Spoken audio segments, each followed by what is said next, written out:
The human research station looked like something from a dream to the alien visitors. Clean white buildings sat comfortably in the middle of what the Peace Union crew still considered a death trap.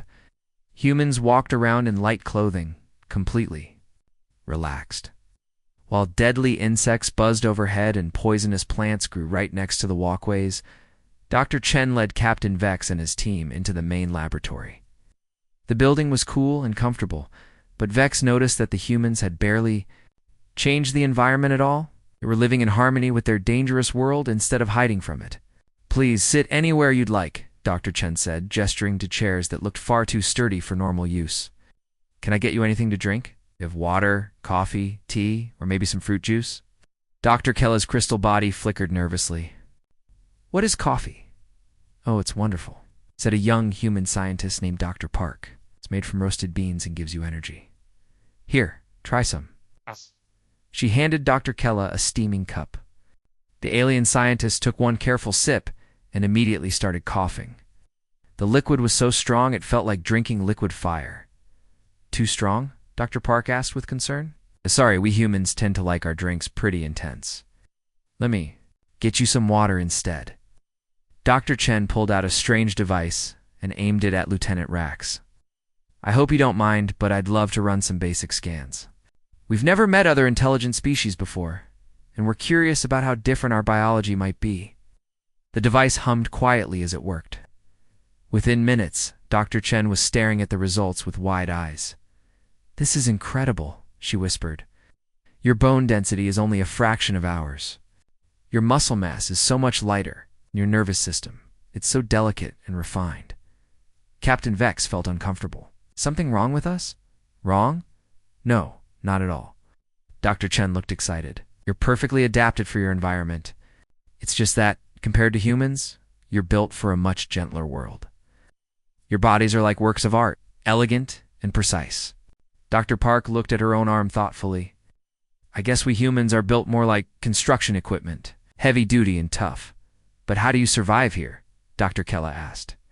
"Our scans show this world should be impossible for complex life." Doctor, Chen laughed. "Earth is actually pretty mild compared to some places.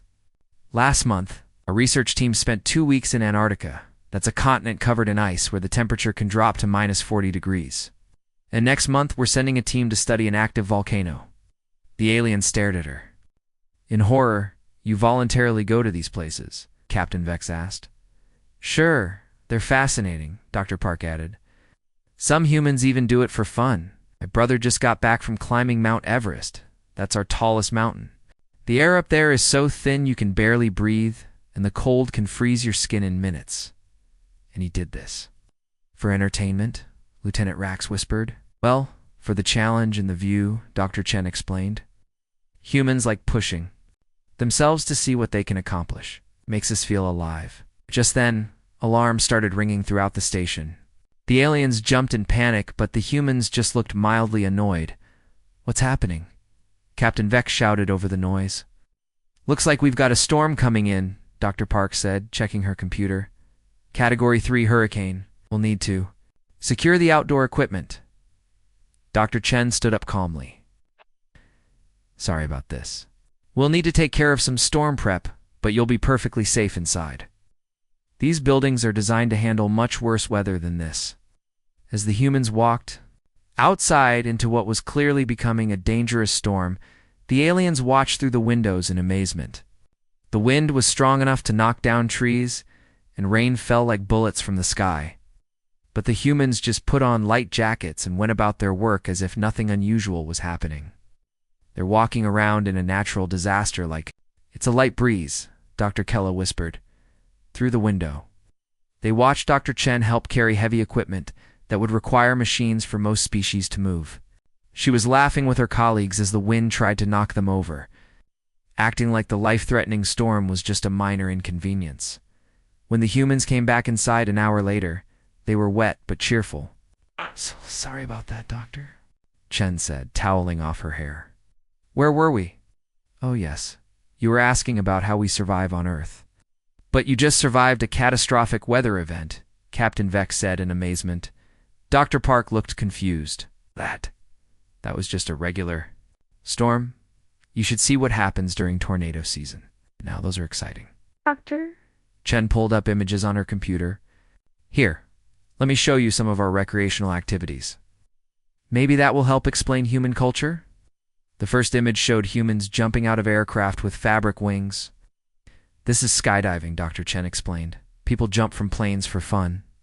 The next image showed humans underwater, surrounded by large predatory fish. Scuba diving. We explore the ocean depths. Those are sharks. They're usually pretty friendly. Then came images of humans running incredible distances, lifting impossibly. Heavy weights, and swimming in freezing water. We have these things called marathons, where people run 26 miles just to see if they can do it. And weightlifting competitions where we see who can lift the most. Oh. And polar bear swims where we jump into icy water in the middle of winter. The aliens sat in stunned silence. But why? Dr. Kella finally asked, "Why do you deliberately put yourselves in danger?" Dr. Chen thought for a moment. "I think it's because challenges make us grow. When we push ourselves beyond what we think we can do, we discover we're stronger than we knew. Plus, it's really satisfying to accomplish something difficult. And it brings us together," Dr. Park added. "When humans face challenges together, we become closer friends. Some of my best memories are from the times when things were hardest." Captain Vex was beginning to understand something important. These humans weren't violent or aggressive. They were just incredibly, impossibly tough. And they used that toughness not to hurt others, but to help each other and explore their amazing world. "So when you heard our distress signal," he said, "slowly coming to rescue us in dangerous jungle conditions was just normal for you." Of course, Dr. Chen smiled. "That's what neighbors do. They help each other out when someone's in trouble. Besides, meeting you is probably the most exciting thing that's ever happened to us. We've been dreaming about this day our whole lives." As Captain Vex looked around at these remarkable beings who treated deadly environments like playgrounds and faced natural disasters with smiles, he realized the Peace Union was about to meet the strongest species in the galaxy. Somehow, they were also the kindest. Captain Vex knew he had to report back to the Peace Union, but how could he explain what he discovered? How do you tell an entire galaxy of gentle beings that you found a species that treats deadly storms like mild weather and climbs mountains? For fun? Late that night, while the humans slept peacefully, despite the continuing storm outside, Vex managed to send a coded message to the Peace Union headquarters. He tried his best to describe what he'd seen, but even as he wrote the words, they sounded impossible. Species designation, humans, planet classification, extreme death world, gravity 3 times normal, atmosphere highly corrosive, radiation levels fatal to most known life. Species survives by adaptation and apparent enjoyment of dangerous conditions. Request guidance immediately. 3 days later, the response came back. And it wasn't what Vex expected. Across the galaxy, in the beautiful crystal city of Harmony, prime emergency alarms were ringing for the first time in over a century. The Peace Union Council, made up of representatives from dozens of gentle species, had called an emergency meeting. Council leader Thera, whose people resembled walking flowers, stood before the assembled delegates with obvious worry. Her petals trembled as she spoke. "Fellow beings, we face an unprecedented situation. Captain Vex has discovered a species that appears to be militaristic in nature." Gasps echoed through the chamber. The word militaristic was almost never used in polite Peace Union society. Admiral Korax of the Defense Wing stepped forward. His people, the Bavali, looked like gentle deer with large, kind eyes. Even their military leaders were pacifists who preferred meditation to confrontation. Based on Captain Vex's report, Admiral Korax said in his soft voice, "These humans deliberately seek out dangerous situations. They engage in activities that can only be described as training for combat. They have something called martial arts, where they practice fighting techniques. In competitive sports where they try to defeat each other in various contests." The council members whispered nervously among themselves. Furthermore, the Admiral continued, "They live on a world so dangerous that it has shaped them into incredibly resilient beings. Their bodies are built like natural armor. They can survive in conditions that would destroy our finest technology." Dr. Vela, The chief scientist of the Peace Union raised a tentacle to speak. Her jellyfish-like form pulsed with concern. But Admiral Captain Vex also reports that they immediately offered help when his ship crashed. They've been caring for our people with great kindness. Perhaps their strength is used for protection rather than aggression. Admiral Korak shook his head sadly. Dr. Vela, we can't take that risk. A species this powerful, if they decided to expand beyond their world, could threaten every peaceful civilization in the galaxy. We must establish a containment zone around their system immediately. Meanwhile, back on Earth, Dr. Chen was having the most exciting week of her life. She'd been in constant communication with governments and scientists all over the planet. Humanity had always wondered if they were alone in the universe, and now they had proof that they weren't. The president wants to throw a welcome party, Dr. Chen told Captain Vex over breakfast. And the United Nations is preparing a cultural exchange program. We've got artists, musicians, chefs, and scientists, all volunteering to share human culture with your people. Captain Vex nearly choked on his carefully prepared alien-safe food. A party? You want to have a celebration? Of course, Dr. Park added excitedly. This is the biggest moment in human history. We're finally meeting our cosmic neighbors. We've been preparing gift packages with examples of human art, music, and food from every culture on Earth. Food? Lieutenant Rax asked nervously. Teed learned that human food was usually too intense for alien biology. Don't worry, Dr. Chen laughed. We're preparing special versions that won't accidentally poison anyone, though we might include some of our regular coffee just so you can see how we usually live. What Captain Vex found most remarkable was how quickly humans had accepted the existence of alien life. Within days, children were drawing pictures of spaceships, scientists were working on translation programs, and engineers were already designing ways to make their technology compatible with alien vessels. But the Peace Union fleet was already on its way. Admiral Korax commanded 12 ships filled with the most advanced, peaceful technology in the galaxy. Their mission was to establish a safe perimeter around the human system and assess the threat level. If necessary, they were prepared to use their defensive weapons to keep the humans contained. As the fleet approached Earth's solar system, they were surprised by what they found. Instead of military vessels or defensive satellites, they detected a small group of human ships moving toward them. But these weren't warships. They were clearly civilian craft broadcasting welcome messages. This is impossible, whispered Commander GL, Admiral Korax's second-in-command. They're sending undefended civilians to meet our military fleet. Either they're incredibly brave or incredibly foolish.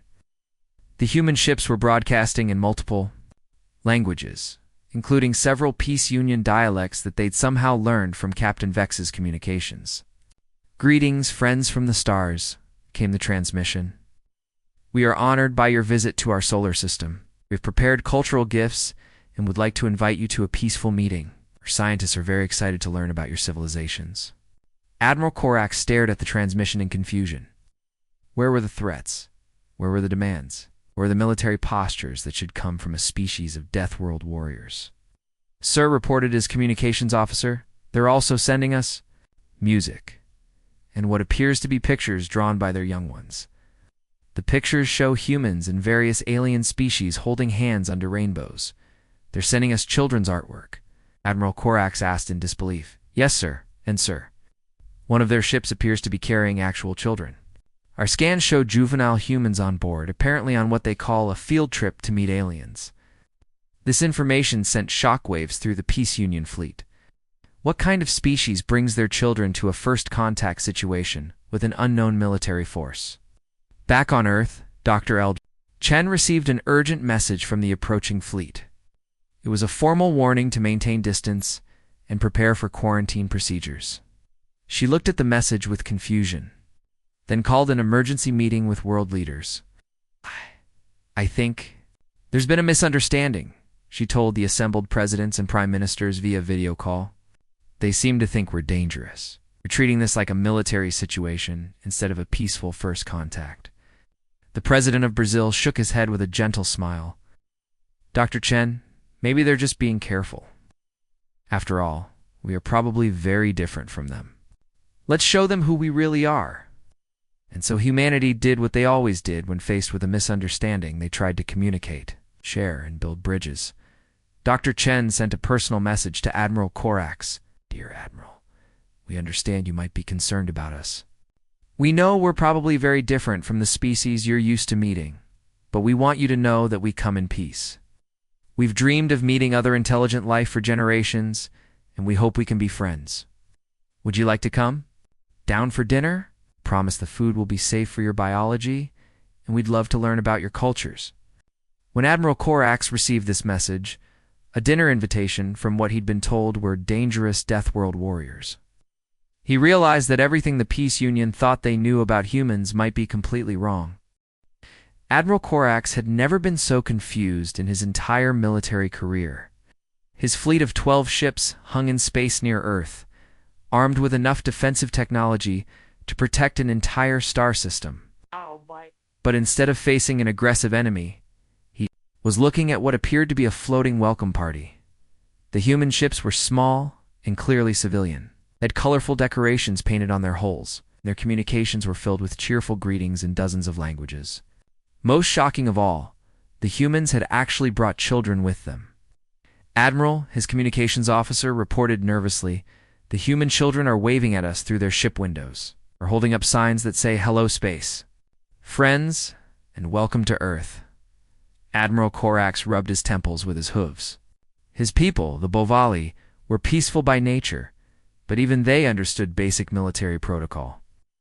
"You don't bring youngsters to meet an unknown armed force," so Commander Gile whispered. "What do we do?"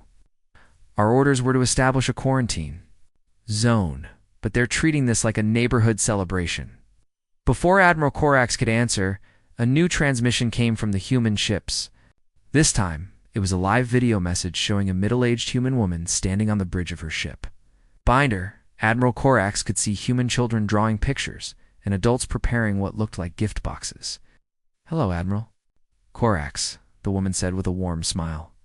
"My name is Dr. Rivera, and I'm representing Earth's United Science Council. We understand you might have concerns about us, and we'd love to address them. Would you be willing to meet with us? We've prepared some gifts from our world, and we're very excited to learn about yours." Admiral Corax stared at the screen. The background. He could see a human child holding up a drawing that showed stick figures of various aliens and humans playing together under a yellow sun.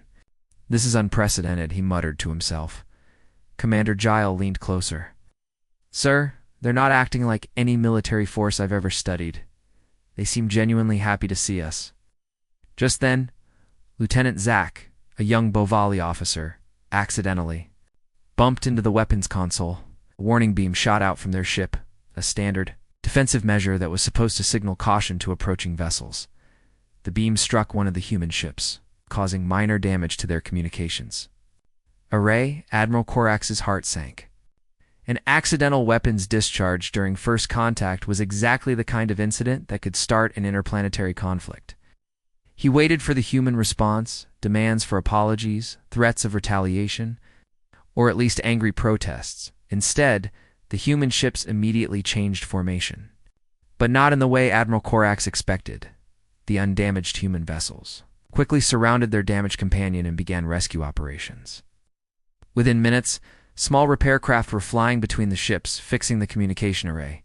The humans worked together with the kind of efficiency that spoke of long practice in emergency situations.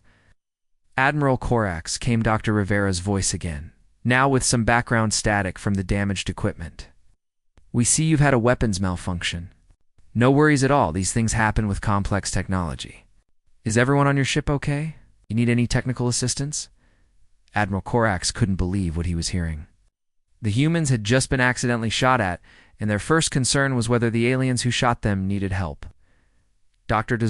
Rivera," he said carefully into his communicator, "I must apologize for the weapons discharge. It was completely accidental." "Are your people injured?" "Not at all," she replied cheerfully. "Our ship designers always plan for little accidents like this. Everyone's fine, and our communications will be back to full strength in a few minutes. Actually, our engineers are curious about your beam technology. It seems very precise and well-controlled." Commander Gile looked at Admiral Corax with wide eyes. "Sir, They're complimenting our weapons technology after we accidentally shot them. Captain Vex's voice suddenly crackled over their communicator from the surface of Earth. Admiral Corax. This is exactly what I've been trying to tell you. These humans don't respond to challenges with aggression. They respond with help. Admiral Corax realized he was seeing something that had never happened in Peace Union history. A species had been accidentally attacked during first contact, and instead of becoming defensive or hostile, they had immediately offered assistance to their attackers. Dr. Rivera, Admiral Corax, said slowly, I'm beginning to think we may have misunderstood your species.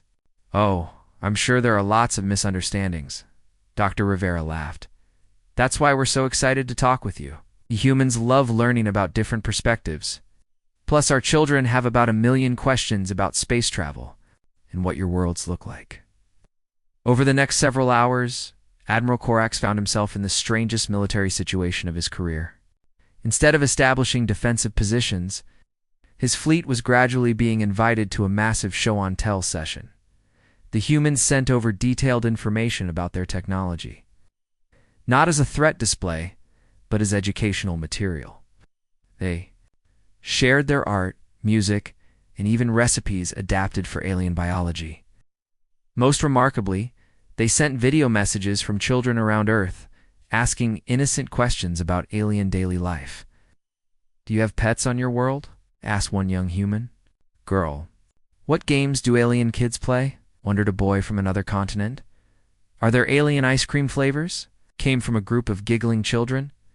Admiral Corax watched these messages with growing amazement. This wasn't the behavior of a military power preparing for expansion. This was the behavior of a curious, friendly species that genuinely wanted to make friends. Commander Gial approached him with a thoughtful expression. Sir, I've been analyzing their behavior patterns. Every action they've taken suggests a defensive, rather than offensive mindset. When we approached with military ships, they sent civilians to greet us. When we accidentally fired on them, they immediately offered help. They keep asking about our well-being. What are you thinking, Commander? I think Captain Vex was right. Their strength isn't for attacking others, it's for protecting each other. And now they want to protect us too. Admiral Corax looked out at the human ships, or children. We're still waving through windows, and adults were preparing more gift packages. These beings had evolved on a world so dangerous it would kill most galactic species in minutes. But instead of becoming aggressive, they had become incredibly protective and caring. Dr. Rivera, he said into his communicator, on behalf of the Peace Union fleet, I would like to formally accept your invitation to meet. But I should warn you, we come from much gentler worlds than yours. We may need significant environmental protection to visit your planet safely. Already taken care of? Dr. Rivera replied happily. We've been preparing safe environments for different alien biologies ever since Captain Vex arrived. We've got atmospheric adjustment systems, gravity reduction chambers, specially designed food that won't harm any known alien digestive system. We even have entertainment prepared that we think you'll enjoy. As Admiral Corax prepared to meet the species that had terrified the Peace Union leadership, he realized something profound. The most powerful beings in the galaxy weren't interested in conquest or domination. They just wanted to share dinner and make friends. For the first time in days, Admiral Corax smiled. This was going to be a very different kind of first contact than anyone had expected. 3 weeks after the fleet's arrival, Admiral Corax found himself sitting in what humans called a beach cafe on the coast of Earth.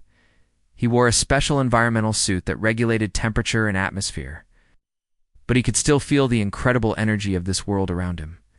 Waves crashed against the shore with enough force to power Peace Union cities.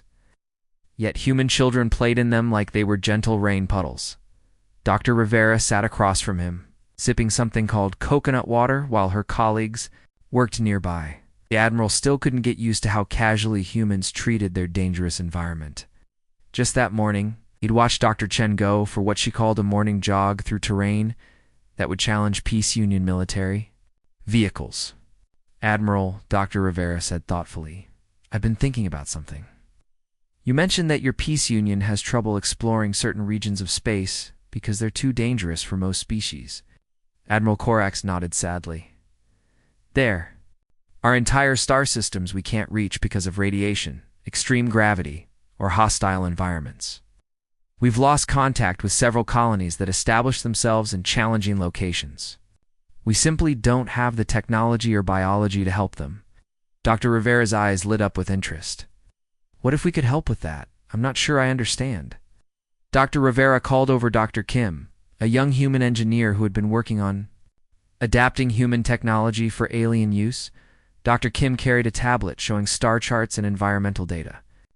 "Admiral, we've been studying the reports about your unreachable colonies," Dr. Kim explained. "Most of the conditions that make those places impossible for your people are pretty normal for us. High radiation, we deal with that on Earth near. Certain rock formations. Extreme gravity, we've got humans who train in artificial gravity chambers for fun. Toxic atmospheres. Our miners work in conditions like that every day." Admiral Korak stared at the data. "You're suggesting that humans could go to these places? Not just go there?" Dr. Rivera smiled. "We could help rescue your people and maybe even set up permanent assistance stations. Think of it as a cosmic neighborhood watch program."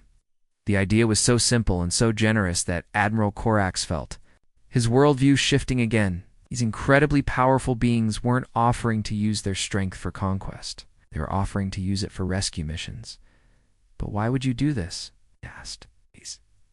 These colonies aren't even human. You'd be risking your lives for complete strangers." Dr. Kim looked confused by the question. "Because they need help and we can help. Isn't that what neighbors do?" 2 days later, Admiral Korax found himself aboard a joint human peace union rescue mission to the Kepler station, a research outpost that had been cut off for 6 months due to a solar radiation storm. The peace union had declared the mission impossible. Dr. Rivera had volunteered to lead a human team there. The rescue ship was an amazing combination of human and alien technology.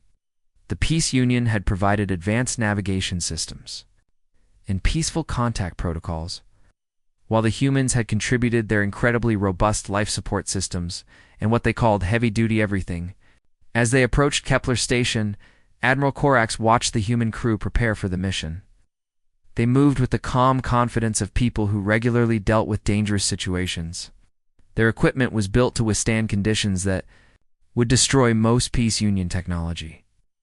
"Radiation levels are about 10 times what we'd consider safe back home," Dr. Rivera reported cheerfully. "Perfect for a Tuesday afternoon rescue mission." The Kepler station crew was made up of crystalline researchers who had been trapped when their protective systems failed. When the rescue ship docked, Admiral Korak saw something that would stay with him forever. The human rescue team moved through the radiation-flooded station like it was a normal work environment. They carried the delicate crystalline beings to safety with incredible care, treating each rescued alien like precious family members rather than just mission objectives. "You hurt anywhere?" Dr. Rivera asked each rescued being. "Do you need water? Food? We've got medical supplies if anyone needs treatment." The lead crystalline researcher, Professor Vale, trembled with gratitude. "You came for us. We thought we were going to die here. The radiation levels would kill most species in minutes. Lucky for you, humans are pretty tough," Dr. Rivera replied, with a warm smile. "Plus, we brought snacks for the trip home. Nothing fancy, just some sandwiches and fruit. Hope you like apples." On the journey back to Peace Union space, Admiral Korax witnessed something remarkable. The rescued crystalline researchers and the human crew quickly became friends. The humans shared stories about Earth, while the crystallines taught them about crystal formation and energy harmonics. By the time they reached safety, they were making plans for future scientific collaboration. When they arrived at Peace Union headquarters, Admiral Korax expected a formal debriefing and diplomatic meetings. Instead, the humans organized what they called a welcome home party for the rescued researchers. There was music, food adapted for different alien biologies, and humans sharing photos of Earth's landscapes with anyone who wanted to see them. Council. Leader Thera approached Admiral Korax with obvious amazement. "Admiral, the humans are unlike any species we've ever encountered. They risked their lives for beings they'd never met, and now they're celebrating the rescue like it was a family reunion. They've offered to establish what they call emergency response teams throughout Peace Union space. Admiral Corax reported. Volunteer human crews who would be stationed near dangerous regions, ready to help with any situation too hazardous. For our people? And they want nothing in return? Admiral Corax shook his head. They say they're excited about the chance to explore new places and make new friends. They've asked if we have any other impossible missions that need doing. 3 months later, the Galactic Emergency Response Corps was officially established. Human volunteers worked alongside Peace Union scientists and engineers, creating rescue teams that could operate in conditions previously thought impossible. Dr. Rivera became the first human to address the full Cesprit Cune Council. Standing before representatives of 43 peaceful species, she spoke about humanity's dream of joining the galactic community. We know we're probably stronger and tougher than most species you're used to working with, she said with characteristic human directness. But we want to use that strength to help, not to intimidate. Our world taught us to be resilient, but our hearts taught us to be kind. She gestured to the mixed human-alien crews that now work throughout the galaxy. We believe that every species has something unique and wonderful to contribute. Your people bring knowledge, wisdom, and technologies we never could have imagined. We bring the ability to go places that might be dangerous and help when things get difficult. Together, we can reach parts of the galaxy that no one could explore alone. We can rescue people who thought they were beyond help. And maybe most importantly, we can show the universe that being different doesn't mean being enemies. The Council voted unanimously to welcome humanity into the Peace Union. Not as junior members needing guidance, but as full partners and protectors. Admiral Corax, now serving as the first Peace Union liaison to the Emergency Response Corps, stood with Dr. Rivera on the observation deck of their newest rescue station. Through the windows, they could see human and alien crews working together, preparing for their next mission to help stranded colonists near a dangerous neutron star. You know, Admiral Corax said thoughtfully when we first met your species, we thought you were the most dangerous beings in the galaxy. Dr. Rivera laughed. Well, I guess we are pretty dangerous to anyone who threatens our friends. Looking out at the stars, Admiral Corax realized that the galaxy had just become a much safer place. Not because the most powerful species had conquered it, but because they had chosen to protect it instead. And that made all the difference.